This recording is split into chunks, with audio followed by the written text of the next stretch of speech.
Diffusion capacitance BJT अर्थात bipolar junction transistor में present PN junctions के दोनों ओर अनकवर्ड चार्ज का रीजन एक कैपेसिटेंस का निर्माण करता है, एक कैपेसिटेंस को फॉर्म करता है जिसे ट्रांजिशन कैपेसिटेंस या डिप्लीशन लेयर कैपेसिटेंस कहते हैं।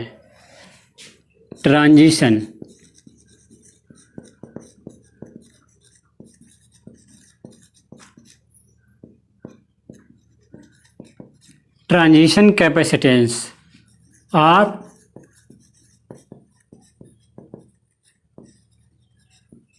डिप्लीशन लेयर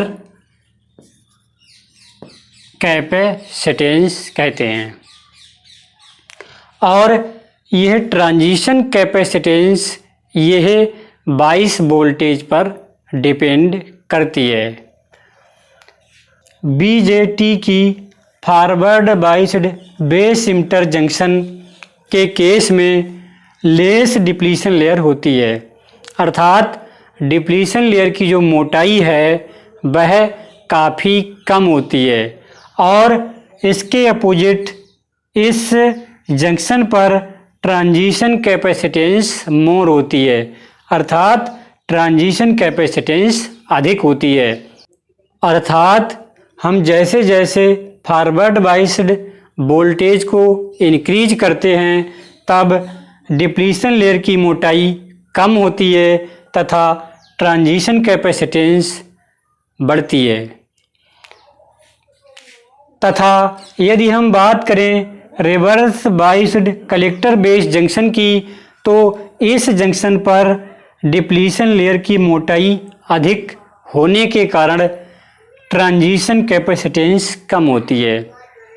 अर्थात जब हम बीजेटी पर रिवर्स बाइसिंग अप्लाई करते हैं तब डिप्लीशन लेयर की मोटाई इंक्रीज होती है तथा ट्रांजिशन कैपेसिटेंस डिक्रीज होती है। Forward biased base emitter junction के केस में ट्रांजिशन कैपेसिटेंस के साथ एक अन्य कैपेसिटेंस भी प्रेजेंट होती है जिसे हम डिफ्यूजन कैपेसिटेंस कहते हैं। डिफ्यूजन कैपेसिटेंस कहते हैं। क्योंकि forward biased base emitter junction के केस में मेजॉरिटी चार्ज कैरियर्स जंक्शन को क्रॉस करके एक दूसरे की ओर मूव करते हैं और उसके पश्चात वे माइनॉरिटी चार्ज कैरियर्स में रह जाते हैं, जिनकी कंसंट्रेशन जंक्शन के पास सर्वाधिक तथा जंक्शन से दूर हटने पर धीरे धीरे डिक्रीज होती है। इसी चार्ज के स्टोरेज के द्वारा एक कैपेसिटेंस का फॉर्मेशन होता है, एक कैपेसिटेंस का निर्माण होता है जिसे हम डिफ्यूजन कैपेसिटेंस कहते हैं। और collector base junction reverse biased होती है, इस जंक्शन पर कोई भी डिफ्यूजन कैपेसिटेंस प्रेजेंट नहीं होती है, अर्थात डिफ्यूजन कैपेसिटेंस केवल फॉरवर्ड बाइसिंग में ही या फॉरवर्ड बाइस्ड जंक्शन पर ही प्रेजेंट होती है। इस प्रकार यदि हम टोटल कैपेसिटेंस की बात करें, total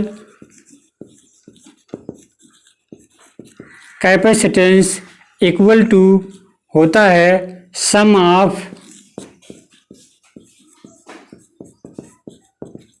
transition capacitance plus diffusion capacitance. Diffusion capacitance का सम होता है।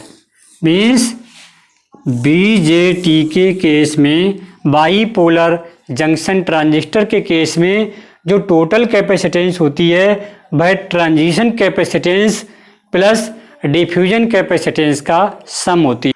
सपोज हमने मान लिया यह हमारा कोई एक पीएन जंक्शन है, तब ये हम जानते हैं कि ये पी टाइप है, पी टाइप सेमीकंडक्टर है, इसमें मेजॉरिटी चार्ज कैरियर्स होल होते हैं और माइनॉरिटी चार्ज कैरियर्स इलेक्ट्रॉन भी होते हैं।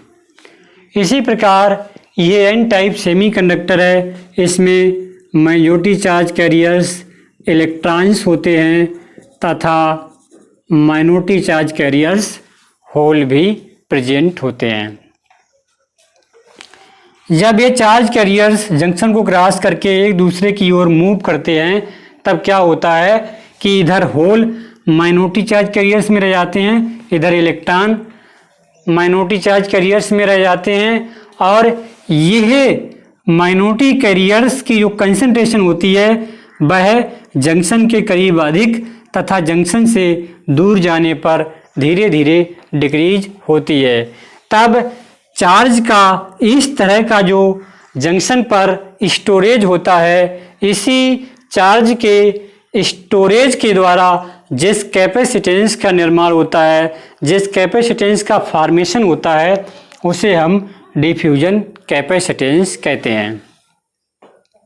और डिफ्यूजन कैपेसिटेंस का जो मान होता है ये ट्रांजिशन कैपेसिटेंस की तुलना में काफ़ी अधिक होता है। इस प्रकार ट्रांजिस्टर में टोटल कैपेसिटेंस, ट्रांजिस्टर कैपेसिटेंस और डिफ्यूजन कैपेसिटेंस का सम होती है।